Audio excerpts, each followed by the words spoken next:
Hey guys, welcome back to the booth. One more round here from the World Magic Cup. Randy Buehler, Ben Stark, and myself, Marshall Sutcliffe, are going to bring you every minute of action of Hong Kong versus Greece now.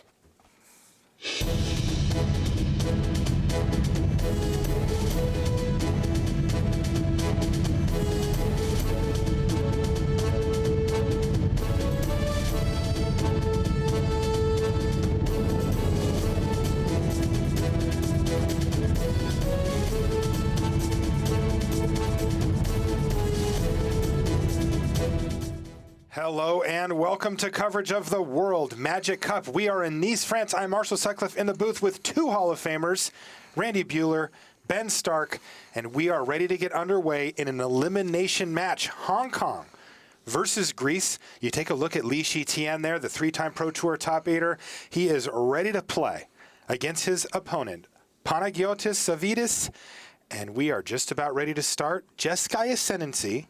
That's the combo deck in the hands of Shi Tian versus Sidisi Whip in Savvidis's. I'm sure Lee's happy about that, considering he top-8'd the Pro Tour with this deck. Yeah, he's got to be. Now, how's this matchup in your mind, Ben? I think it really favors him. We saw him beat Godinez in a very similar matchup. And, I mean, if you look at Panagiotis' deck, he has very little pressure. His deck has a very good late game, but not a better late game than going infinite, effectively. So, I mean, I think this is a matchup that really favors Lee in the combo deck.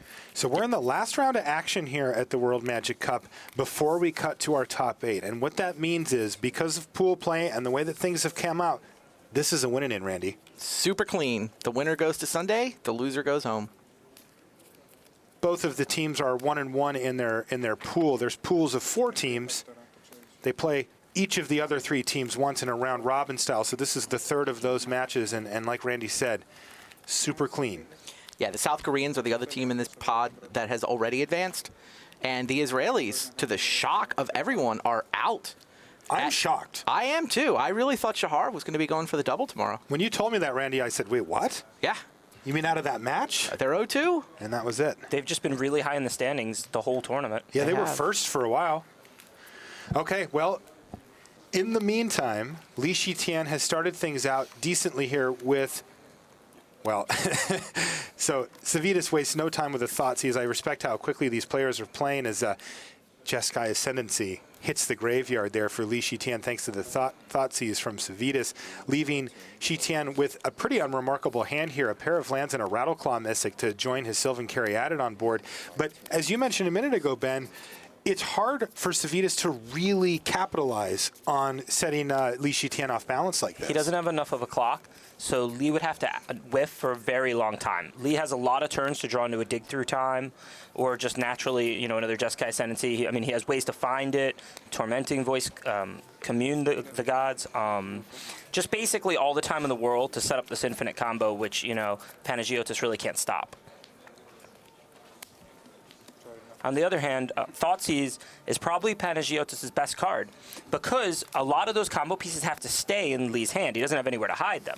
So if Panagiotis can, you know, Thoughtseize the Jeskai Ascendancy here, find another Thoughtseize maybe by the mid to late game and keep him off his combo, he could win the game. Yeah, one of the best ways we've seen Shi Tian play around that kind of thing is by playing dig-through time on end step to try to find 2 pieces, but that can be a pretty big ask. It's not easy to do it, where the way it normally plays out is that Lee will have 1 or 2 pieces in his hand, needing to find another one, and that's where the Thoughtseize can really come break things up. So Shi Tian has a very clear route to victory here, though. He just needs to assemble the pieces as quickly as humanly possible. And he's not going to face too much resistance as far as anything other than Thoughtseize goes. So it's just really a matter of time here, and he's going to get quite a bit of it. Yeah, also, when we saw Lee play against Godinez was playing just black-green, just like we just saw Owen playing. And that deck is considerably slower than this 3-color Sultai Sidisi Whip deck. Sidisi is not that slow. The actual card Sidisi. Yeah. Mm-hmm. I mean, it's not blinding aggression, but it's very likely to put 5 power into play on the 4th turn. So it could present a real clock. Maybe not a super fast clock, but at least a real one where Lee will have to find his combo in only a couple of turns. That's a great point. This one definitely has the ability to get out ahead. In the meantime, Shi Tian is going to have to settle for attacking for 2 with a Morph. Not exactly Plan B. where he wants to be. Yeah, this deck's plan B is not amazing. And he's really going to need to dig. And, all right, well, there's Sidisi. You just mentioned her. The Brood Tyrant herself, but actually whiffed. She did not hit a creature. And not only did she whiff, do you see what she did hit? Land, I think? Land Thoughtseize, I think. Oh. That's a little sigh of relief there for Shi Tian, but he can't find anything now. You'll also see him make sure he keeps some amount of cards in his hand in case he does find an Ascendancy, because he's going to need loot fodder. He's going to need things to discard to that loot effect. You can take a look at Savidis' hand here. Hero's Downfall. That can interrupt some parts of the combo, though with a Sylvan Caryatid already on board, it's unlikely to do much, outside of maybe crimping a little bit of mana here for Tian. But as you can see, Panagiotis has decided that, he really wants to try to solidify his board state more ahead of time. Is he going to play another Sidisi here? He is. He's just going for it. I mean, this is the fastest possible clock he can get if he can hit a zombie token here, and he does. And it's the right play if he doesn't have anything better to do. Better to make a 2-2 and, keep accelerating that clock. Yeah, his hand is double Whip of Erebos. Those aren't doing much here, and a Hero's Downfall, again, isn't doing much either, so may as well. Well, I might have played Whip. He did have 2 Soul of Innistrades in his yard, I believe. So whipping those into play might be better than just making a 2-2. Which is all he netted out of the deal. I would do the second Sidisi in this matchup if I had nothing else to do. Lee's deck doesn't really have ways to remove Sidisi, so it's not like you need the second one in your hand in case he kills the first one. All you're really trying to do if you're Panagiotis is present the fastest clock you can. All right. In this case, I think he should have just put out the whip. All right, so here's Tormenting Voice, though, off the top for Shi Tian. And he's going to try to find some combo pieces. Can he do it? No, I think he found an Altar of the Brood. Is he on that plan? That's his kill, yeah. That's his kill condition? It's the same kill from the Pro Tour. From the Pro Tour, yeah. I remember Luis Scott Vargas was playing that version. Yeah, that was Channel Fireball's kill as well. Yeah. Well, Lishi was actually using a Nissa at the Pro Tour. I think he switched to the Channel Fireball's kill. He's kept it in his hand. It's kind of a backup plan, though, anyway. More often than not, when you go off, if you have a single creature that can attack like a Rattleclaw, you can just kill them with that because you can bounce all their permanents. And even if you don't, you can realistically bounce their creatures and set up a board state where the next turn you're going to have multiple things out and can bounce everything else. It does look sweeter, though, when you finish them off immediately. Sure. I think it's worth having a one-of just to get you out of various situations, and that's all it is in the deck is a one-of. It's kind of interesting. He's decided to keep it in his hand here because I think it just helps out Savidis just by being on the battlefield.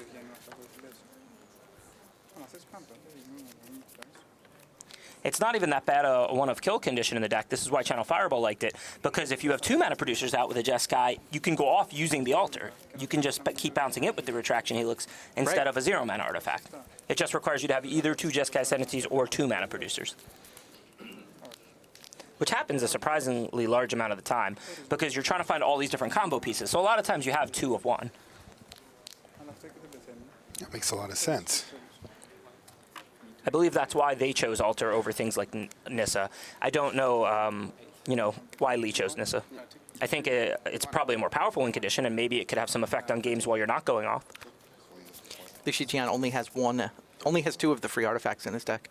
1 Astral Cornucopia, 1 Briber's Purse. I think part of that is, as you say, the Altar can play that role in a pinch. And he also plays Dragon Mantles, which can also play that role. Right. These are big draw steps here for Shi Tian. He really needs to get something moving forward, and he just can't. He finds another land here as well. What's the ideal draw here for him, Ben? Is it a dig through time or just finding an Ascendancy right away? No, it's a dig through time. I mean, he needs multiple cards. It's a 4-card combo, and he's only got 2. So he needs to find both Retraction Helix and Jeskai Ascendancy. And he has nothing going forward at the moment. He's doing some thinking. He's got to make sure that he has the mana to do the things that he wants to do if he were to draw a dig through time. And he ends up just passing the turn back. Savidis has definitely put up a decent board state here. He's got 8 power on the battlefield right now. And he's looking to add to it this turn. Savidis has been holding Hero's Downfall the whole game, too. I mean, killing the Mystic isn't awesome, but It could be relevant. Yeah, it's a play worth making. It's just a question of whether it's worth spending mana on. He hasn't run out of other things to do. You see Shi Tian blocking the Satyr Wayfinder there just to play around Doomwake Giant. Right. It doesn't really stop Lee. Well, the fact that he's right now got the altar and nothing else, so he actually needs the 2 mana creatures with his current hand. Well, you can still keep draw 1, discarding 1, just breaking even when you play the altar, not netting mana. And you can just keep milling until you find your 0, and then you play that and start making infinite mana and going from there. You mean keep looting until you find your 0? Yeah, keep draw 1, discard 1, looting, as we call it. So he really, even without this Rattleclaw Mystic, can go off if he top decks Dig Through Time. The thing is, he does need 2 combo pieces, so it's pretty much only Dig Through Time that he can draw here. He's under a lot of pressure here, too. He is all the way down to 5. I guess, or Tormenting Voice. But if he drew that, discarded 1, and drew both combo pieces off Tormenting Voice, that would be incredible. That would be pretty insane. So here's Commune with the Gods.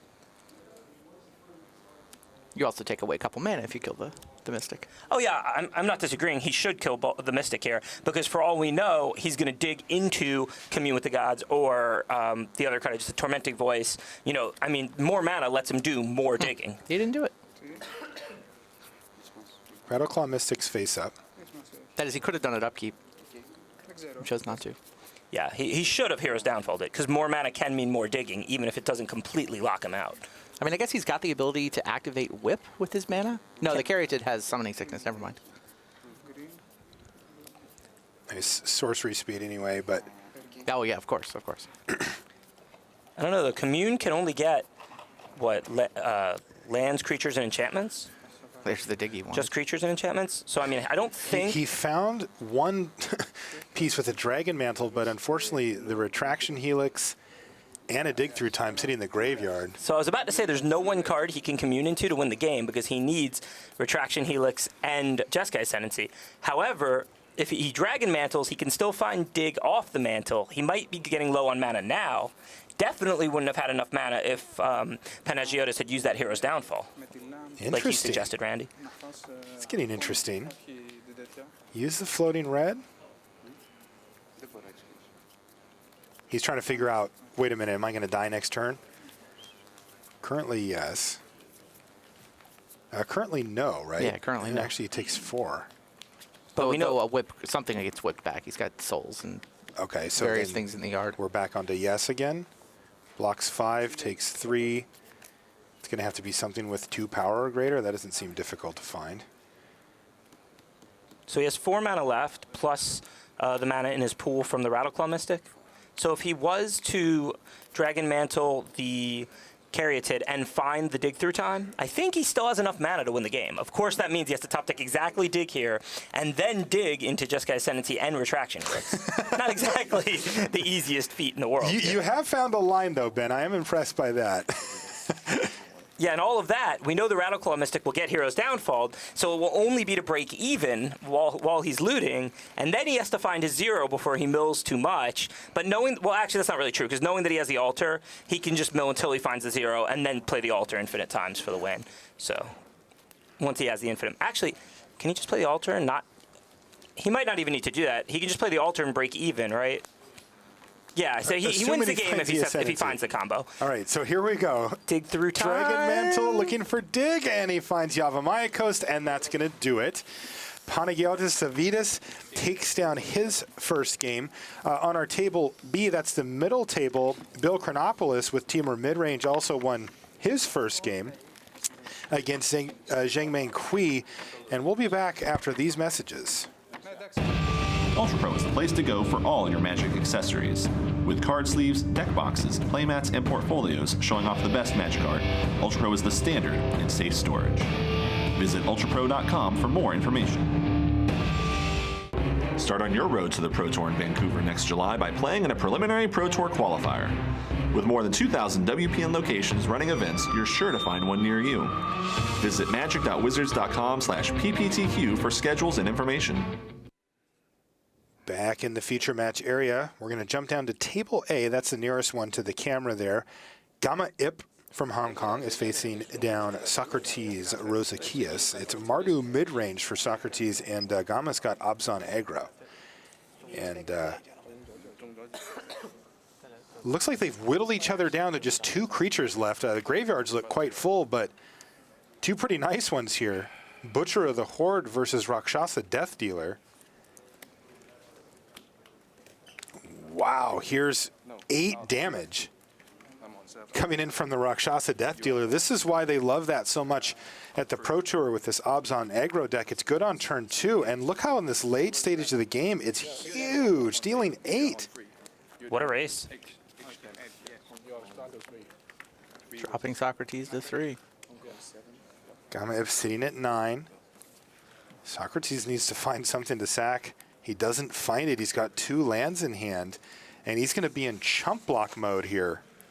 Wow. Yeah, Death Dealer. Nice. It sounds like Socrates almost had this locked up, but Soren came down, gained a bunch of life for Gamma Ip. Oh, yeah. Go ahead, And you man. see with Gamma at 7, that was a really nice play, pumping the Rakasha all the way. He didn't have to leave up mana to be able to regenerate from, say, a Lightning Strike, because a Lightning Strike would just kill him, because the Butcher attack plus Lightning Strike. Right. Don't bother playing around the thing that kills you anyway. Now, he does have to be a little careful here, but all he needs to do is make sure he gets enough to kill it, and check it out. 6/6 with regeneration mana available, and plus after the first pump resolves anyway, Lightning Strike doesn't matter, and 3 lands off the top means that Socrates, he's going to die here. Bang. 1 pump, and that's all he needs. And Gamma Ip takes down 1 game for Team Hong Kong. So 2 of the first 3 games went to the Greece side of things, but Gamma Ip takes 1 back for Hong Kong. How about this Greek team, by the way? They came into today in 32nd. If you remember the sweat when we were unveiling the pods, right? They were the ones who pipped out Japan after we thought Yuya Watanabe had won his winning in. No, it was the Greeks who got in on Breakers in 32nd. Dead last, but they advanced through the first set of pods, and now here they sit in the second set, and they're ahead in this match, which is a clean win. This is huge for Greece. Playing for top 8 here as well. Socrates, Panagiotis, and Bill. That top 8, by the way, not just the ability to go win the World Magic Cup tomorrow, it's also Pro Tour invitations for all 4 of them. This is a huge thing that I think gets overlooked sometimes here at the World Magic Cup, is that this is one route that we can get some of the lesser-known players onto the Pro Tour and let them try themselves out at the highest possible level. I'm glad you brought that up, Randy.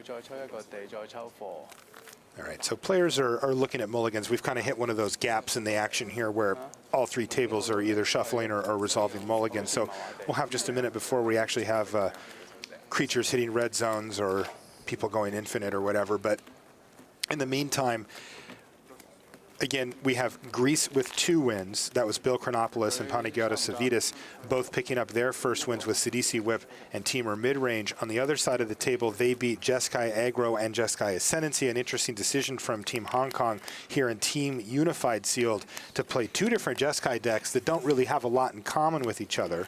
It's pretty cool. You would think that they would at least share lands or something, but they really don't share much of anything. Jeskai Ascendancy is more of a green-based combo deck. You know, your mana is set so you can cast Caryatid and Rattleclaw Mystic, and then, you know, you just kind of incidentally put the Ascendancy into play. Jeskai Aggro is a Jeskai deck, but it doesn't play Jeskai Ascendancy. So there's really very little to no overlap between those 2 decks. It's really funny when you actually lay out the Jeskai Ascendancy combo deck. I did like a super deck tech with Luis Scott Vargas shortly after the Pro Tour. We had a Grand Prix. And it's really funny when you lay it out in front of you in cards because they're all blue and green, and then they're splashing essentially for Jeskai Ascendancy. It just looks so out of place in that pile. Yeah, the deck that the Jeskai Ascendancy combo actually competes with is Abzan. They don't get it is their Courser Caryatid deck. Like basically the way Team Unified Sealed works out, you get 1 Courser Caryatid deck. Theirs is the Ascendancy. And so they have, their Abzan aggro deck is like fully powered then, right? I mean, it's not giving up anything. And Right. If you go with Abzan aggro, then okay, you didn't need the Caryatids. And this is one split Nate specifically talked about when we discussed Team Unified Standard over lunch on the first day, because Abzan aggro uses Courser but not Caryatid, and Jeskai Ascendancy combo uses Caryatid but not Courser. Oh, it just fits in beautifully there. Interesting find here from Team Hong Kong. I like this. On the other side, it was mid-range, and more mid-range. Mardu mid-range, Sidisi whip, and then Teamer mid-range as well. I kind of like the clean cut on the clans there, too. They're just like, one of each. Mm-hmm. No Jeskai, though. Yeah, the clan cards are not under contention. Those tentpole cards that the decks get built around, you can have them. The tricky part is the monocolor cards. This was a really interesting format for Team Unified Standard because it's a multicolored format. So every deck has a lot that it's for only it, and then there's a few cards that are key to all the decks that you kind of have to split 2-2, or you can't play those two decks. A lot more interesting than this format might be if, let's say, there was just a bunch of one-color decks or something like that that didn't really share anything. Take a look over Bill Chronopoulos' shoulder there. They've got some cool jerseys made up for Team Greece there.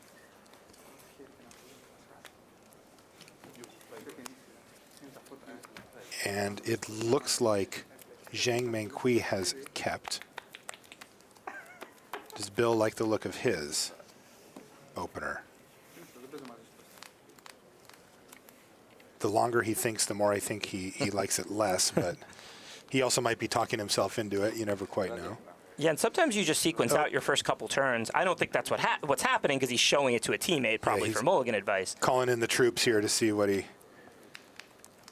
But a lot of times if you have, say, 2 different 2-drops, that's going to be close which one to play on turn 2. It's good to think about that during the mulligan decision period so you don't give away on turn 2 that you had 2 different 2-drops in your hand. He's going to take a mulligan. It just pained him. He did not want to take that mulligan there. He knows how important every single game is in this down the stretch here. We're in the 3rd match of pod play in the last section of the World Magic Cup here, and you just don't want to give away anything. They're playing for top 8. You never want a mulligan. Obviously, playing for top 8, you want to mulligan even less than normal, but if you have to mulligan, it is a disadvantage.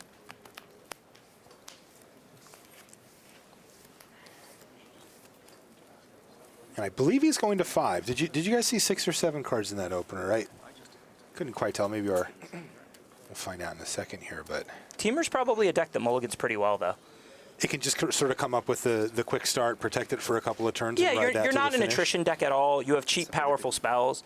I mean, if your 5 still allows you to play out Mystic into Knuckleblade, Polychronos, does it really matter if you have 2 more cards in your hand or not? Probably. It's harder to do on a 6 or 5 card hand than on a 7, but if you can get it, you can certainly still play a top-notch game.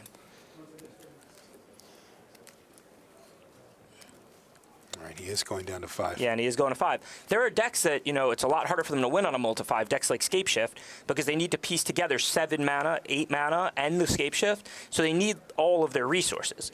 But for a deck like Teamer, it's just going to lower his chances at a good draw. Right. All right, taking a look at the 5. He's got the help of his teammate there. And he's got a very mana-heavy hand, but it's hard to ship something like this back. He's definitely going to keep this. He's got turn 1 Mystic, and then he's just got draw steps to provide him with the Knuckleblades and Polychronoses and things of that nature that he needs to draw into. Oh, he's got a Stubborn Denial off the top. He's got to consider if he wants to leave it up. He doesn't actually even play the Mystic here. He wants to play the Frontier Bivouac first. Kind of interesting, because he did have a Yavimaya Coast that he could play the Mystic off. That's a great play, though, because now he can play the Mystic with the Stubborn Denial up and counter Lightning Strikes, Magma Jets, something like that would kill the Mystic. I don't know how much he cares about the Mystic, but, especially if it happened to be a Magma Jet, which Jeskai aggro does traditionally play, you don't want to let them get 2 scry and take off your guy. Maybe they need that scry to find land or something like that. This does give him one way to gain an advantage in this game. Right, so he passes the turn back, and I think we're going to see a Goblin Rabble Master. There's also the opportunity here for Zhang, if he finds it better, to play Brimaz. Yeah, unfortunately, Stubborn Denial doesn't stop either Rabble Master or Brimaz. Does not. So which one's the play here? I would probably play the Rabble Master just to get the guaranteed 1/1 token and get things going. There's some shot that if you play Brimaz, it dies on your opponent's next turn. Pretty tough to kill. It is very tough to kill, and that is a very low shot. Yeah, Stoke the Flames is the only thing that jumps to mind. It could also get blanked by like a Polychronos or something. I tend to want to just get my Rabble Master tokens when I can, but I don't think it's a big difference, and I definitely won't fault Zhang either way. Yeah, looks like he takes the Ben Stark line here, gets a Goblin going. I mean, we've seen this time and time again. He knows his opponent's on 5 cards and had, not exactly a blazing start here. And a card like Goblin Rabblemaster gets out of hand so quickly. Right, Rabblemaster is one of those cards that when you play it turn 3, if they stumble at all, it ends the game very quickly, compared to Brimaz, which could still be effective as the last card you play. That's right. All right, so justice is served. Bill Chronopoulos finds Savage Knuckleblade off the top of his library here, and he is going to get to affect the board in a meaningful way. Is he the aggressor with a Goblin Rabblemaster already out? Does he just have to leave it back for blocks? He's in a really tough spot. Down so many cards, he can't really afford to trade with this Knuckleblade with this Rabblemaster.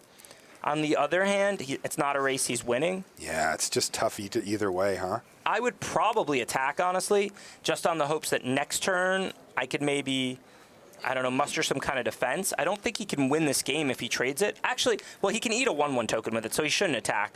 He can just block a 1/1 and take the 4 from Rabblemaster. But I don't think he should trade this Knuckleblade for this Rabblemaster. I don't think that's a game he could win. Okay, he has kept up Stubborn Denial, which is now a hard counter for non-creature spells. Right, this was definitely the right play, because if you attack, you don't have Stubborn Denial Not either. at all. Nope. Right, so this is the right play, but I believe the right play is just to block a 1/1 and not to trade with the Rabblemaster. I think it's going to work out. I think that Zhang, he found a second copy of Goblin Rabblemaster. Never mind. Oh, and it looks like one of the few cards Bill has drawn this game is a Timor Charm. So he would have probably made the play I was saying. Now, he's probably still going to just block a 1/1, but I don't know. He has to deal with both Rabblmasters. Yes, he does. And you're right. It is a Timor Charm. Zhang's got Banishing Light in his hand. 5, 6, 7. Ugh, takes 7. Grease takes a big hit. He's not that far out of it. He has the Timor Charm to deal with one of the Rabblmasters. He has the Knuckleblade to potentially deal with the other, or to at least eat a 1/1. And he's got the Stubborn Denial to stop Banishing Light. So, I mean, he's on his back foot. But, you know, if he does keep drawing spells, this is not impossible. It's going to be really interesting. He's found a Rattleclaw Mystic, which can also trade for the Rabblemaster. And it looks like that's what he's going to decide now. Do I gain extra value by using this Timor Charm to do it, or by playing the Rattleclaw Mystic and using that to trade with a Rabblemaster?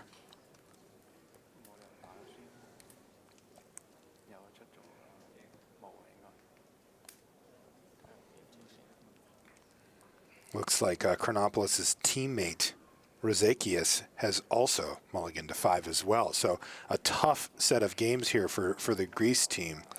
Yeah, but we did see them win game 1 in that other match. They're up 2-1 coming into this second little series here. So yes, you are right. And looks like Timor Charm is going to take down one of the 2 Rabblmasters right now. He's not going to fuss around, and he's going to pass the turn back. Now, if Zhang gets a little bit frisky here and goes for that Banishing Light, We could see a swing. we could see a swing. It gets Stubborn Denialed. He can eat a 1/1 or trade with the Rabblemaster. I'd probably still just eat a 1/1 and get low. I'm not really trying to. Well, it's going to take him a while to win this game, so he can't get too low, because you could, even though you're not trying to beat much if you're in Bill's position, you can only give Zhang so many draw steps. You know, with you at 3 life. To find Stoke the Flames and Lightning Strike. Yeah. So maybe he just goes ahead and trades with the Rabblemaster this turn, and then he's got a morphed Rattleclaw Mystic blanking the 1/1s in play. And then, you know, his deck has the more powerful spells, aside from maybe Dig, maybe a Sarkin. But Savage Knuckleblades, Pelucrinoses, Ashclad Phoenixes, the Timor tends to have considerably more powerful spells than Jeskai. All right, so red zone happening here. And, yeah, he's going to take that same line, the first one you mentioned, Ben. He's going to block a token, take another huge chunk of damage. He knows he's way far behind. He's doing everything he can to scrap into this, as Zhang has found another powerful spell in Sarkon the Dragon Speaker off the top of his deck here. He's saving that for next turn, and he's going to play Brimaz, King of Oreskos, this turn. And Zhang has just kept so far ahead at every single step here. Bill has never really been able to get his footing. He's made a game of it. It's still a game. He's yeah. got the Stubborn Denial to stop the Sarkin, and he's got the Rattleclaw Mystic to trade with the Rabblemaster. So the Knuckleblade stopping Brimaz. So it's still a game. He's clearly got his back to the wall. He clearly can't beat much else, and he has to keep drawing some spells. But he's not dead on board, and he's not even dead on board plus what's in Zhang's hand. This is still a game. Bill Chronopoulos scrapping it out here. He won the first game, so he's actually looking to close out the match for his country here. Face up Rattleclaw Mystic. So he wants to trade that for the Rabble Master. He also plays an Elvish Mystic face up. Sorry, not face up, just plays it from his hand and leaves himself with Yavimaya Coast. And now cast that Stubborn Denial. He really needs Zhang to, flood out a little bit, because I think it's possible that he can beat both that Sarkhan and that Banishing Light, but he can't beat much else. All right, well, flood out part one from Bill Chronopoulos' perspective is complete. Zhang drew an island for the turn.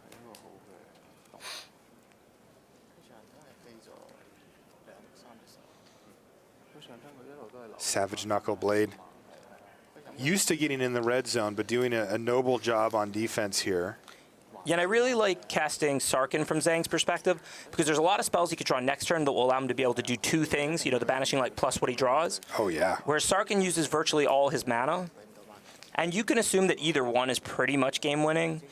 I mean, it's possible that the Banishing Light gets worse if Bill has 3 mana up to return the Savage Knuckleblade, but, I mean, even if that's the play out, the Brimaz attacking, making a 1/1, the tokens, Bill really so far on, with his back against the wall.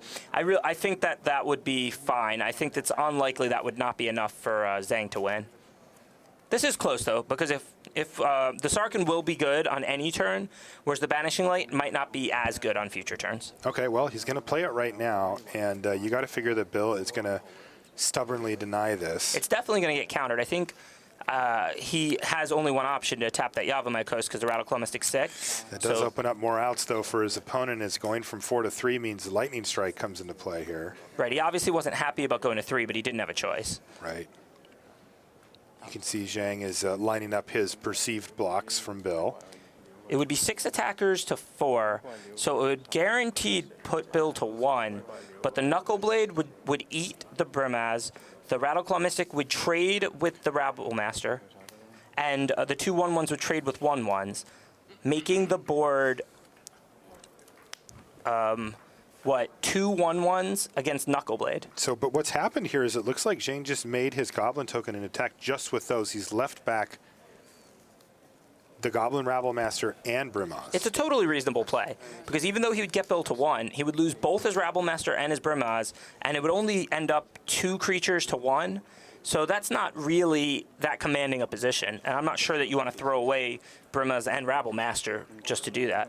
Yeah, he's also punishing Bill for having to play the Rattleclaw Mystic face up as opposed to as a morph face down to leave mana up for Stubborn Denial there, as Bill's reluctant to trade it off, and he's going to send away his 2 of his elves, and the Savage Knuckleblade's going to eat one of the other goblins. So Chronopoulos takes 1 deep breath at 3 life as he's drawn a Shivan Reef for the turn, passes a turn back, and it is another land. Well, but is Sarkhan just going to finish him off here Yeah, I was going to anyway? say, Bill doesn't know that Zhang has Sarkhan, but we know that Zhang has Sarkhan. And here comes the big boy. Sarkhan the Dragon Speaker is good enough here for Zhang Menghui, and he's going to even things up with Bill Chronopoulos. And this is actually why I like casting the Sarkhan last turn, because let's say that Bill had drawn a counterspell to answer a spell this turn. Zhang can't cast Sarkhan in another spell, but he could have cast Banishing Light and a second spell this turn had he drawn one. If Bill drew nothing, you can see Banishing Light would have been good enough here. Yeah, and it wasn't. So Bill Chronopoulos falls in that one to Zhang, and that's an evened up match now. So we're going to get a game 3 out of that one. Table C is Shi Tian. You can see that he was in the coach seat there for the middle table, and we're going to move down to table A, Gamma Ip playing Socrates Rosicaeus, and right now Gamma is up a game in this match. So Hong Kong making a nice push here. If Gamma can finish off Socrates here, he could pick up the first match win for Hong Kong. Looks like they're in an exciting top deck battle in the middle of the game here. I love this. This is a great time to come in. Although I will say that, what are all the cards there? Oh, he's got reactive cards. Socrates has like, what, a pair of Chain of the Rocks. He's got 2 Chain of the Rocks and 2 Glares. Is that what I'm seeing? No, it's 1 Glare, 1 End Hostilities. 1 End But Hostilities. those cards, especially End Hostilities, are traditionally good against this black-green Constellation deck.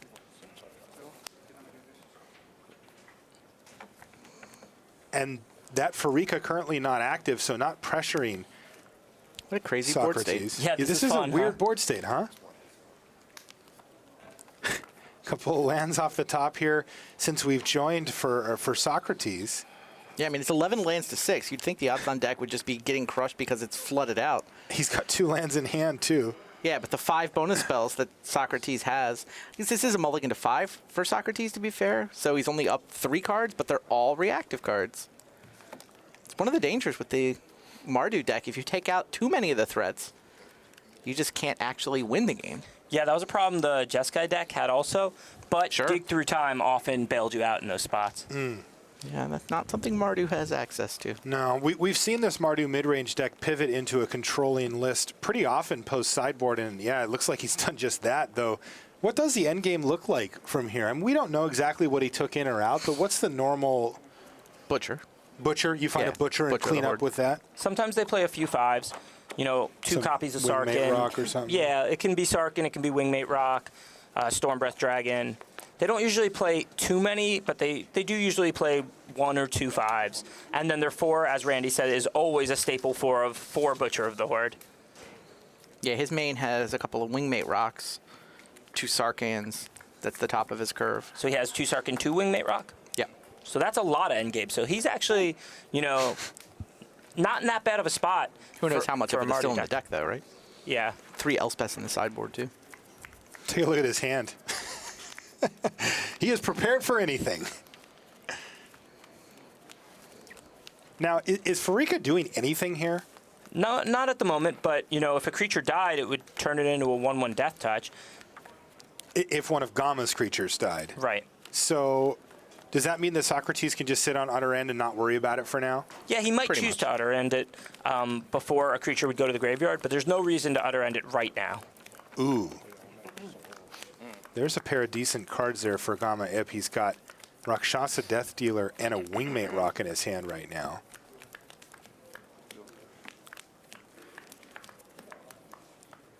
Though it does feel like getting that Wingmate Rock into raid status is going to be quite a chore here against Socrates with that handful of removal. Caught between a rock and a hard place because he knows if he's got removal and I play this rock, it's just going to die. But if I hold it trying to get a different creature online to get raid, that creature's just going to die. So kind of a bad spot either way. Kind of a bad spot, huh? Yeah. Oh, you have 7 cards in hand? Just what I wanted to hear. But Seeker of the Way has finally showed up. And Gamma Ip is at 6 now. Like, this is actually a super relevant clock. Gamma might have to just run out the Wingmate Rock and you know, give up the dream of having raid. Oh, he found Glare of Yeah, Heresy? he drew Glare. Yeah, never mind. Though one of the good things about running it out, he knows that Socrates has some removal, but he doesn't know that Socrates has a utter end to remove Farika, because that's a more specific card that he would have to have. And if you play the Wingmate Rock and it dies, you can turn it into a 1/1 death touch. That's not nothing. True. I think Wingmate that's a good Rock. reason to play it. And Death Dealer. He decides to play them both in the same turn. Could have played them both last turn, could have played one and then the other. This is kind of a weird sequence. I'm not really I like the way sure. Socrates is actually going to wait for his turn to deal with those because he gets prowess triggers out of it. It actually Yeah. speeds up the clock in a weird way. It does. He also gets to use up those Chain of the Rocks in his hands if he wants to. Yeah, I mean, he could go chain, utter end. Yeah, you Put got to him at figure that 1. Glare, though, is a... Like, what else does it hit that these other cards don't? Like, you kind of want to get those more situational ones out Sure. while you have a target, right? Yeah, he's almost certainly going to use Glare here on the Wingmate Rock and Chain on the Rakasha Death Dealer, I think. I mean, that's what he should do. Can he actually get 4 prowess triggers out of this turn? And win the game? Oh, wow. But even if he can, even if he could, do you just go for it? Do you just I don't know. burn your 4th Because one? you're burning a couple of extra... Okay, Chain of the Rocks, your Death Dealer. Right. Now, as we said, he should Glare of Heresy the Wingmate Rock. Yeah, get rid of that. Oh, I guess he's just going to chain to the rocks He's hit. going to chain it.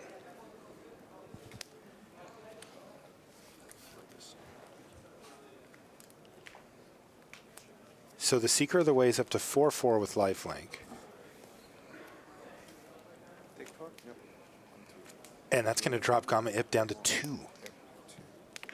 It seems like the right line. Keep the other end in case something else goes wrong. Freak is not actually doing anything yet. Your clock is lethal next turn. Right, I like the line. I'm not trying to burn a bunch of spells just to lethal if you have nothing. I pretty much like everything except I would have glared the Wingmate Rock instead of chaining it. I take back this. And speaking of Glare of Heresy, Remove the chain to the rock, chain this. remove to Chain of the Rocks to get back his Rakshasa Death Dealer. And we know he has Utter End also, but if he didn't, that guy can't be glared. Yeah, see, that could have come back to bite him. It looks like it won't here, though. Wow, Elspeth off the top, too. So there's his late game. Like we were talking about earlier, these Mardu mid-range decks can commonly pivot into a much more controlling build, and Elspeth is a big part of the finish. Control Seeker looks like it's going to get there. It looks like Seeker of the Way, backed up by infinite removal spells, is going to be enough here, though. Even though Seeker, maybe not a control card, it is good in a deck with a lot of spells as opposed to a deck with a lot of creatures. So I'm a big fan of the card. Yeah, me too. It was awesome for me in the Jeskai deck. Lining up other end. Onto creatures. Oh, he wants to make sure that he's not going to have to deal with the Farika activation And that he other doesn't end is see a remove coming. from game. Yeah, everything he has exiles. Chain, Glare, Other Hand. And that's going to do it. Attack for the... Oh, we missed a card. There's one. Hero's Downfall for Gamma Ip. He says, we're not done yet. Plan B. But Yeah. we might be. So here pretty comes good Elspeth. plan B. Yeah, that's pretty nice. So Elspeth Sun's Champion comes down, makes 3 soldier tokens. Gamma Ip at 2. So any one creature isn't going to do it here. Siege Rhino wouldn't be bad. No, Siege Rhino keeps him alive. And that one doesn't. He finds Fleecemane Lion and concedes the game. So On to game 3. we're going to get a game 3 there. That's right, Randy. Socrates Rosakeas has equalized.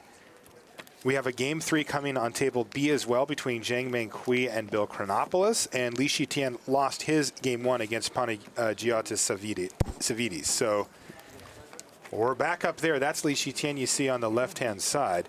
And I believe we are in the middle of going off here, Ben. Hello. Yeah. You can see him going off with a Dragon Mantle. Since he has 2 mana guys and 2 Jeskai Ascendancies, he can cast 1 mana spells over and over and over again, bounce them and recast them, bounce them and recast them, make infinite mana, draw infinite cards because he draws a card every time he casts one of those Dragon Mantle. So what are we looking for to finish it off? Like, what's going to actually prompt the concession here from Savidis? He doesn't actually need anything. Oh, he doesn't have Retraction Helix yet. He's digging at the moment. We just tuned in, so we assumed he was going infinite. And he kind of is, but it's not actually infinite at this point. At this point, right. He's making a lot of mana and a lot of untaps. Yeah, at this point, he still needs to find the Retraction Helix for it to be infinite. So 2 triggers, digging, looting. So it's the Helix that he's searching for here. Yeah. Wow, this is turn 4 too. Right? Panagiotis just has 3 tapped lands and an Ashiok. And I think he's found both pieces. Yeah. I mean, his kill is just attacking with the Rattleclaw Mystic. Yeah, and if he just shows the Mystic in the altar here, this should get a concession. There it is. Just Retraction Helix. Just the Mystic. He doesn't even need to show the altar. Just the Helix means after making infinite mana, making his guys infinitely There you large, he go. can just attack, as you said, with the Okay, Rattleclaw so Mystic. Li Shi Tian wins his game to equal things up. They're We're all also equaled headed to up. game 3. All 3 game 3s now. Oh, is it 3 game 3s? Yes, all Wow. 3 of them are going to be going to game 3, and it doesn't get any tighter than this, guys. We are looking, remember, the weight on the shoulders of these players, they're playing for top 8 in the World Magic Cup. This is a win in it. Exciting stuff. Also a Pro Tour qualifier. Pro Tour qualification for the players. Hong Shi Kong versus Tian. Greece. Go ahead, Ben. Oh, I was just saying Li Shi Tian building quite a resume. He just got his 3rd Pro Tour top 8. Looking at a World Magic Cup top 8 if he can win this.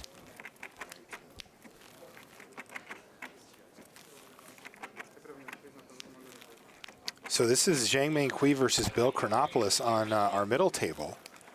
Teamer mid-range on the right. We saw him kind of the idea with the teamer deck is to get ahead, stay ahead, and he was behind and stayed behind. Unfortunately, he mulliganed to 5 and got kind of ran over. And ooh, Magma Spray killed a Rattleclaw Mystic this game, and now a solid follow-up play here for Meng. He's got Mantis Rider. Uh-oh, here's 5 mana, though. Storm Breath Dragon. And he put it into play, a tapped and attacking there, but now he's actually considering, do I actually want to try to block here? And the answer is no. It has protection from white, so the Mantis Rider can't jump in front. He could keep it back indefinitely. Yeah, it's 4 damage for 3 damage. You never know if it's going to get Stoke the Flames or something like that. Probably better to just get in the 4 here. Also, if they race, Stormbreath Dragon can sometimes end races in a hurry with its monstrous ability. That's still a few turns away, though.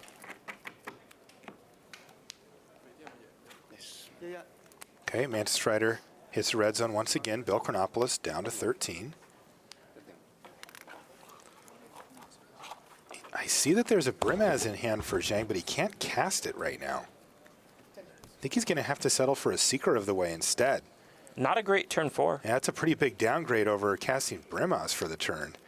His mana betraying him a little bit there. He does have it for next turn, thanks to the Mystic Monastery, but this is shaping up to be quite a tempo game. And there's Magma Spray to take down Seeker of the Way.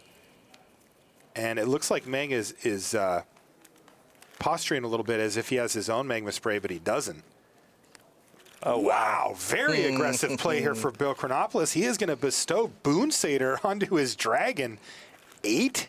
Nice. As in 1 turn you're dead? He just assembled Voltron. He certainly did. Sarkin can't kill it. Yeah, it's also 6 toughness. Right. Mantis Rider, Stoke the Flames and Sarkin can't kill it. Jeskai Charm and Mantis Rider can't block it or target it. And yeah, exactly, Randy. Wow. Like, did he just seal the deal there? I think so. Another Mantis Rider doesn't help. Sarkon doesn't help. Brimaz certainly isn't what you want. And he's got an Arc Lightning in his hand. That doesn't do anything here either. I think he's got this. Wow. Bill Chronopoulos plays 2 spells in 1 turn and completely changes the dynamic of this game in his favor in a massive way. Showing off the power of Teamer, making Brian Kibler smile. Can almost see a smile there from Bill. And why not? He looks like he's on the verge of winning. And he's probably going through his head and thinking, well, what cards actually deal with this? And I just can't think of one that Zhang could have. I mean, when you take out all the white cards in one big swath, it doesn't leave much left over. Excuse me. I know they're playing for a lot. I'm not saying he should concede as opposed to making him attack, but this game is over. I mean, there's just... He knows it, too. You see the confident hands there of Bill Chronopoulos. He says, I will attack you on my turn. He even hits the table with his fist because he knows that he has just brought Greece 1 step closer to the top 8. The first match is in, and it's for Greece. So we have 2 other games playing, and they're both game 3s. All right, we're going to jump down to Gamma Ip playing Abzan Aggro versus Socrates Rosickeas playing Mardu Midrange. And it looks like we're on turn 3 here. So right now, Socrates knows that he is playing to get his team into the top 8, and Gamma Ip has to win this game, or they're not in. Anafenza the foremost hits the red zone. Here's Rakshasa Death Dealer. Yeah, interestingly, Socrates does not want help from his teammates. The Hong Kong team is all over there, but the Greeks are staying away. Their teammate doesn't want to be distracted. Ironically, I kind of agree with that in general. I mean, every person is different, but I personally am not great at helping people during team matches or receiving help. Yeah. I just kind of want to be left in my zone to focus on my match when I play. Okay, attack. Gamma Ip battles in here for 7 damage at the minimum.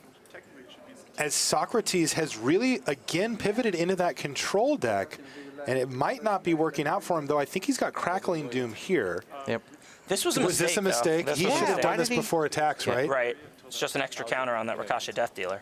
Uh-oh, maybe he could have had one of his teammates point that out. As you see, Gamma Ip not shy of receiving help on his end. He's got his entire team behind him. Yeah, and perhaps the difference here with a player like Shi Tian on your team, you're looking for assistance. Perhaps Socrates, one of the stronger players on his team. That could be absolutely the case. I'm actually surprised that more teammates don't say, I'd prefer to just play alone. Like, I've seen people get completely off tracked by people helping them where they would have just done fine on their own. Yeah, like I said, definitely something I agree with, but everyone's different. Everyone's different. So, but it does resolve, so he does get to ultimately kill. He gives up a damage and a counter here, though, that might come back to haunt him later. We'll see. Again, you know, the thing that we've seen from Socrates post-board here is that he's the control deck. He's just trying to answer all the threats. Right now, he's played 3 spells, 2 removal spells and a card draw spell, right? What does that remind you of? That's a control deck. So what's Gamma's follow-up play? Nothing? Well, he's stuck on 3 lands. That could be bad if Socrates has another card like, well, any removal spell here that doesn't care about regeneration, he could have fully stabilized here. Yeah, and if not, he might just have some nice things to play. Rabblemaster, Butcher of the Horde. There's a lot of powerful cards in this Mardu deck. Yeah, he finds a Rabblemaster, but it's immediately met with a Bile Blight, and you could almost sense the relief from Gamma Ip that he got to do something that turn. Yeah, if that was a Butcher of the Horde, this would be way worse for Gamma. Gamma draws his card for the turn, attacks for 3. So this is now 2 extra damage that Socrates has taken. And it's a pair now of pretty difficult to deal with Death Dealers, but just as I say that, End Hostilities takes them both down in one fell swoop. Wow. Yeah, Socrates actually declined to play Butcher of the Horde last turn because he was setting up the End Hostilities. And that's very smart, and he got the 2 for 1 there. And I think we're going to see Elspeth here.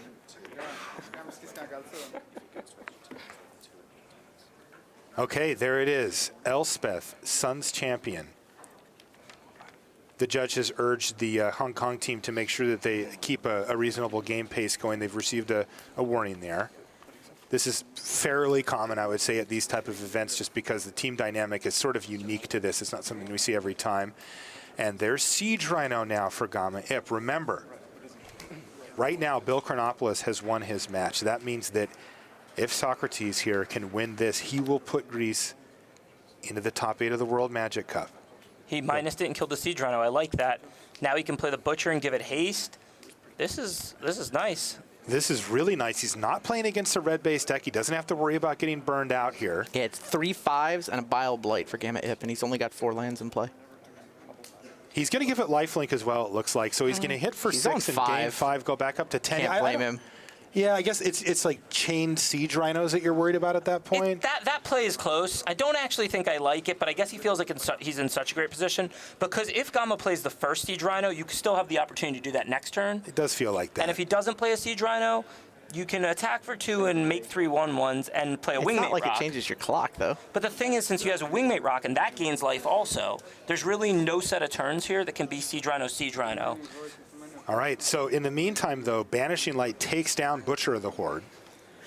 So that pressure is off, but the big pressure still sitting over there with sort of that sword spear. It's Elspeth, Sun's champion, ready to keep bringing more and more soldier tokens and more pressure, and the clock ever closer to victory for Greece. If he wins this match, Greece is in. Triggering raid. Triggering raid as well. This has to be it for Gamma Ip. He needs probably a card he doesn't have in his deck. He needs his own End Hostilities. Yeah, and even that wouldn't remove Elspeth. There's not much you can do from this position. The Greeks snuck into day 2 in 32nd place. They won the tiebreaker over Japan to get here. They got through the first set of pools. Doomwake Giant clears out a bunch of soldier tokens. Are we delaying the inevitable here, though, if we're Gamma Ip? He's at 8. Yeah, 5th land for Gamma Ip is definitely what he needed to draw. Feels like it's probably too late. He is going to get to cast a Wingmate Rock. In the meantime, though, Socrates jumps back up to 12 life and hits for 6. Gamma Ip down to 2. I think the soldier tokens from Elspeth are going to be able to sneak by because Gamma Sneak by the Doomwake Giant? Yeah, that's pretty funny, that actually. is. Yeah, but I think it's the case. what Doomwake Giant? Chained to the Rocks takes that out and probably takes out Hong Kong from the World Magic Cup. He's got 2 Bile Blights. Does that matter here, guys? No, that's Can't not even enough. cast him, He can needs he? to cast too many spells. Yeah. And that's it. Greece advances to the top 8 of the World Magic Cup.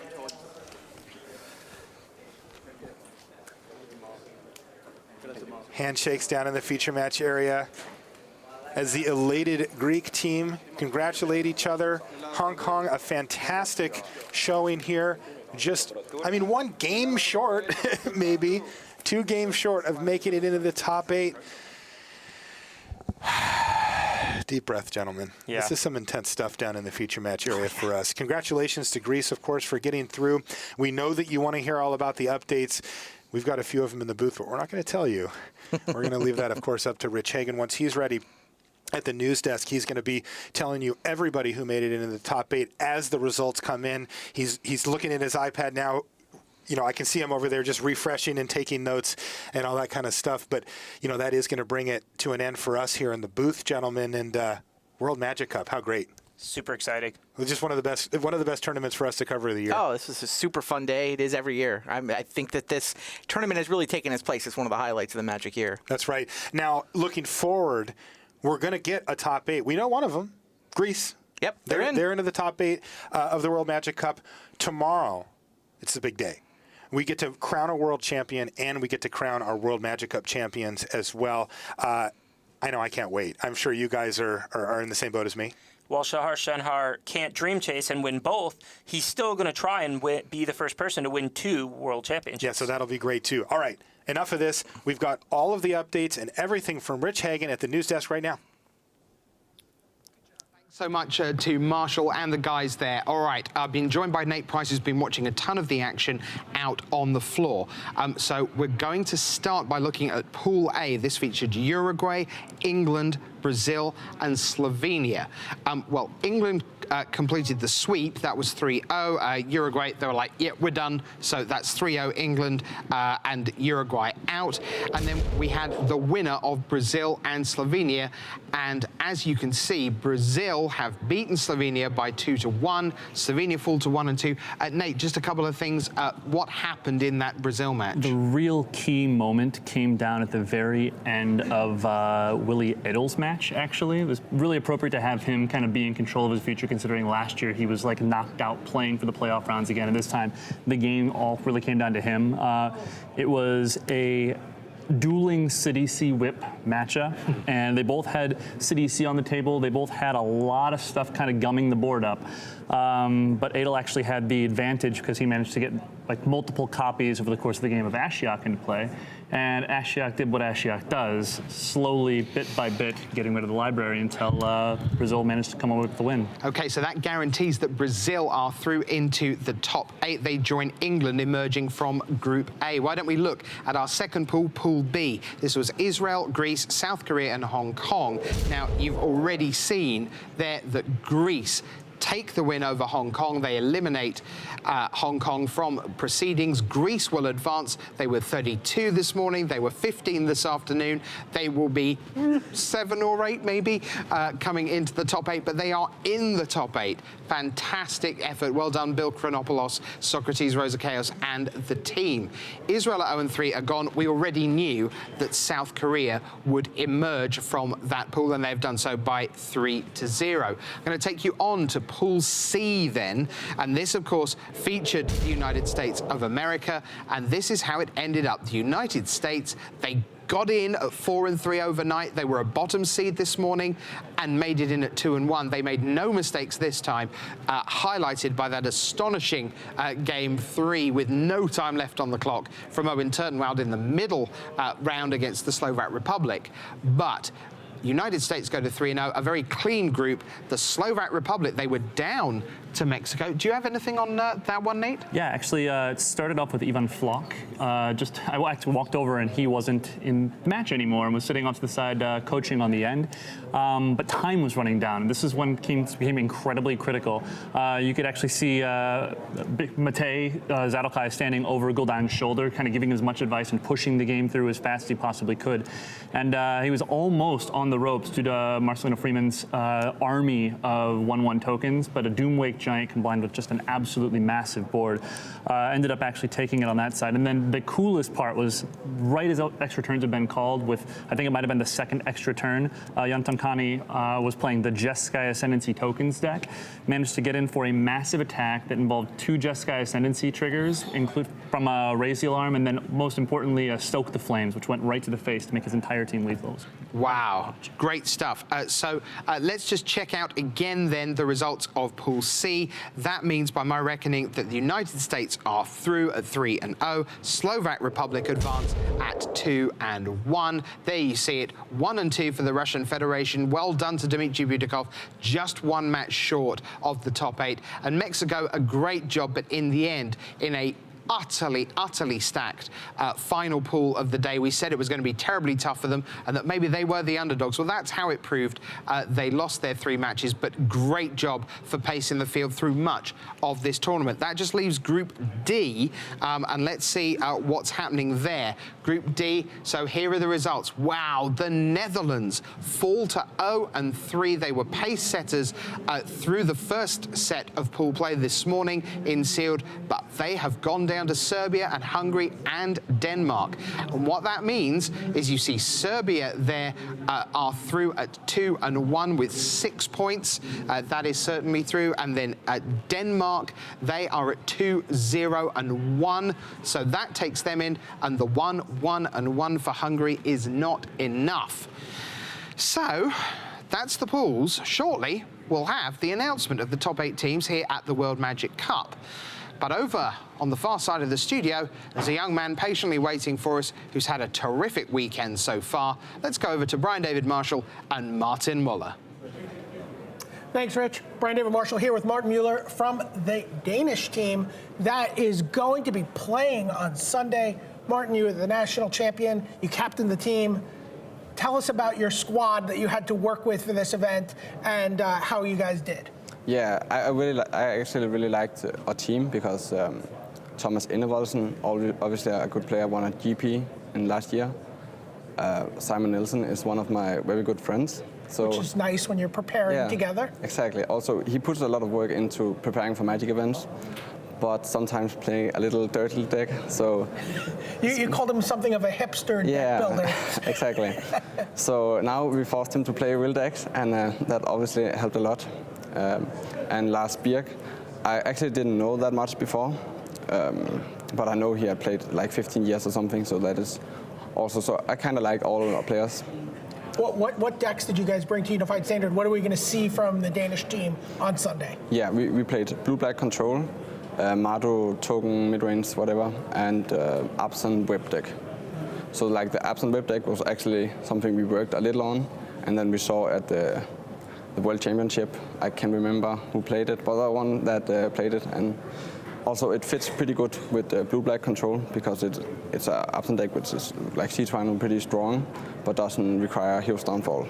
So, and the Blue-Black Control deck needed all the Hero's Downfalls. Right.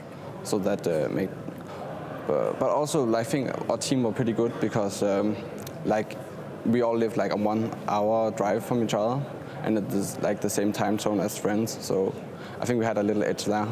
Excellent. So tell us a little bit about how your event went. Tell us about, you have Team Sealed, then you have Team Unified Standard, then Team Sealed, then Team Unified Standard. How did you guys fare throughout the 2 days? We started 2-1 in Team Sealed with, I think, a pretty bad pool, so I was pretty, you're like, yeah. And then in Standard, we went, I think 2-2. We started out 2-0, and then we lost 2 tight matches, I think. Oh, okay. So next day was sealed again. So you kind of snuck in at the bottom of day 2. I think we was on 3rd seed. So, and then day 2 we went 2-0 in sealed, And then we knew we were locked, but we also tried to win, and we lost a pretty tight match 3 in game 3. And then now it was standard, and we won first against, was it Argentina? I can't remember, but at least we won 2-0 again, and then we knew we had to lose, and the Netherlands had to lose before we were out. Okay. And well, I'm going to let you go out and celebrate with your team. We got some more team. We've got more results coming in. More teams to interview. Hang out for a second because we're going to send it back to the news. Rich, congratulations, Martin. Okay. Yeah, congratulations to Denmark, Enna Voldsen, Nielsen, Lars Birch and Martin Muller. They are through for certain. We've got someone else coming along in just a little bit. So just to fill you in on what's coming on Sunday, a lot of great stuff coming your way tomorrow, not least Hélène Bergeau, the Director of Global Organised Play, will be here at the news desk after the World Magic Cup final with a product announcement. So you can watch out for that. That's after the World Magic Cup final.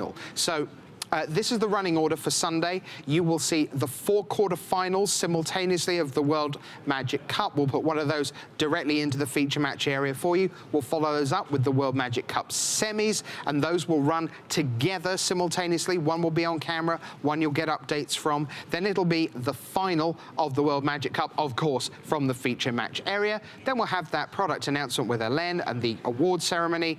Then we'll be into the World Championship. The 2 semi-finals will start off simultaneously. We'll go between the 4 remaining competitors, Shahar Shenhar, Patrick Chapin, Kentaro Yamamoto, and of course Yuya Watanabe. And our very last match of the day and of Worlds Week will be the World Championship final. Well, someone who will hope to be all the way at least to the World Magic Cup final is Willie Adel, and he right now is over with Brian David Marshall. Thanks, Rich. Brian David Marshall here with Willie Adel. Willie, you used one word to describe playing on Sunday. You said unbelievable. It is really unbelievable. Like last year, we are so close, and we didn't. Like on the last match, on the last game, on the last match, and like I think I thought about that game and the whole situation, the whole match last year, every single day this year, and I wanted another shot, another chance. And here we are, like, we are top 8. How much will this mean for Team Brazil and the Brazilian community if you can win the World Magic Cup? I think it means, like, a lot. From the casual player to the most accomplished player, it's a lot. It's something Brazil never won. Like, we only been on the playoffs on the Worlds, like a team event once, like 2008 in Memphis. And since then, we never got the chance again. And I think since it's the World Magic Cup, it's not a Pro Tour, it means that like anyone can do it. Like, we have 2 members in our team that never played a Pro Tour before. One of them, the World Magic Cup qualifier, was the first tournament he ever played that has more than 50 players. Wow. And he won. And now he was the top 8. So I think the message is clear. Like, if you want to be like a pro, if you practice, if you play a lot, if you believe, after all, I think you can do it. I think it's unbelievable for all Brazilians and for everyone. I know you've talked a lot about fostering that next generation of Brazilian Magic players. How excited are you to be bringing 2 guys to the Pro Tour in February who weren't qualified already? That's amazing. Like, it was my first goal here was to lock Thiago Saporita Gold, and we needed a top 16 for it. My second goal was to qualify the other 2 for the Pro Tour, and we did it. Like, now we're just free rolling. Like, you've just got 1 goal left. Yeah, we just want to win. You know, like, we know that will be tough. Like, there's a lot of really strong teams there, but like, we got everything besides winning that we ever wanted. Like, so winning is the last thing. Like, all right, Willie, I'm going to let you go out and celebrate with your team. Congratulations. Always a pleasure to talk to you. Looking forward to seeing you in action on Sunday. We're going to send it back to Rich at the desk. Bye-bye. Fantastic stuff. Congratulations to Willie Adel for making it into the top 8 with Team Brazil. Thiago Saporito, Gabriel Fair amongst the teammates there. That's a wonderful story and a great job. He had a slightly disappointing World Championship. He would have loved to have been back trying to do the double. He will not, but he does have the chance to be a World Magic Cup captain and champion. So best of luck to him. A reminder that 9 a.m. is when we go on air here from Nice. You'll need to set your local time. If you're in Japan, it will be already be Sunday evening. For United States, you're going to be way back in the early hours of Sunday morning when we come to you. But 9 a.m. we will start with the World Magic Cup quarterfinals. Don't forget Ellen Bergeau at the end of the World Magic Cup with that product announcement. But now, once again, a new guest for Brian David Marshall. They keep on coming, and we go to the Slovak Republic and Ivan Flock. Thanks, Rich. Brian David Marshall here with Ivan Flock. Ivan, you've already won the World Team Championship. I'm sure this is very dull to you, not exciting at all. Oh, believe me, it's still exciting. You guys were getting a little heated on your team as you came down the stretch there. It was getting a little, you guys were really feeling the pressure. Yeah, well, it's because like I'm not only good player on our team as it was like last year. We are like more expensive players this year, and we are like not used to like getting told what to do in the game. So yeah, that's pretty much it. Tell us about the unbelievable top deck into a top deck that got you guys into the position to win here. In the last match? In that last match. Okay, well, like the game was tight, and I think we were losing the potential of whip +2 siege rhinos in the graveyard. Like that's a lot of damage. Damage like both ways in life gain and lose life for us. And like we needed something, and we had a lot of tokens, and we like drew in Ascendancy. We drew the stock which we could play for free because a lot of tokens, the untap plus, and that was like very lucky to get that stock from the top. But well, who knows what will happen next turn? Maybe. Yeah. You also had a match where you had one end hostilities draw. Oh yeah, that was before I get into that match. I got there during the game 2, and I realized that he sided only one, and the hostility matchup where he probably should side in all 3. And yeah, but he top decked it, and fortunately, yes, he treasure cruised into it. He was like, I sided only one. Here it is, and we won because of it. Have you been getting messages from players at home? People have been bombarding you? Yes, of course. Well, we are a small country, so everyone is like, this is like big thing for our small country. Okay, well, I'm going to let you go celebrate with your team, and thank you. We'll send it back to the news desk and Rich Haga. Okay, thanks for having me. Thanks so much to Ivan Flock there, who is just heading off to the awards ceremony, if you will. The announcement for the top 8. We'll see him on camera very, very soon. A reminder that after the announcement of the top 8, we'll have an end-of-day wrap. So that is where we're going to go. I can tell you that they are ready to rock and roll. So why don't we hand you down to the master of ceremonies for this? It's going to be the director of the tournament manager here at Wizards of the Coast, Mr. Scott Larrabee.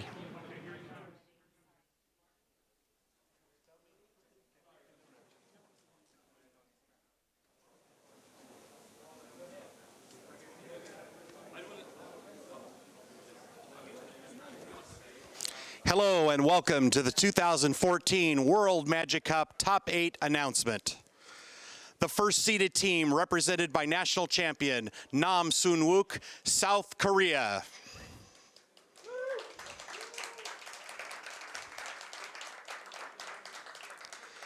The second seeded team represented by national champion Fabrizio Antari, England.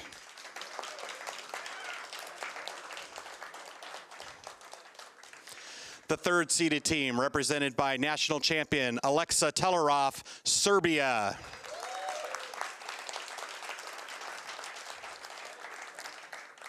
The fourth seeded team represented by national champion Ivan Flock, Slovak Republic.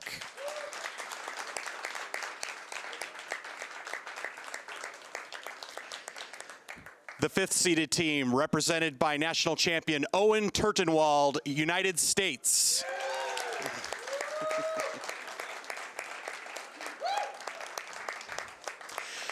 The sixth seeded team represented by national champion Martin Muller, Denmark.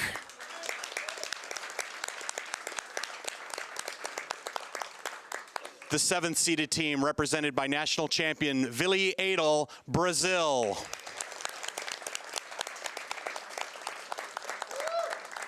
And the 8th seeded team, represented by national champion Marios Angelopoulos, Greece.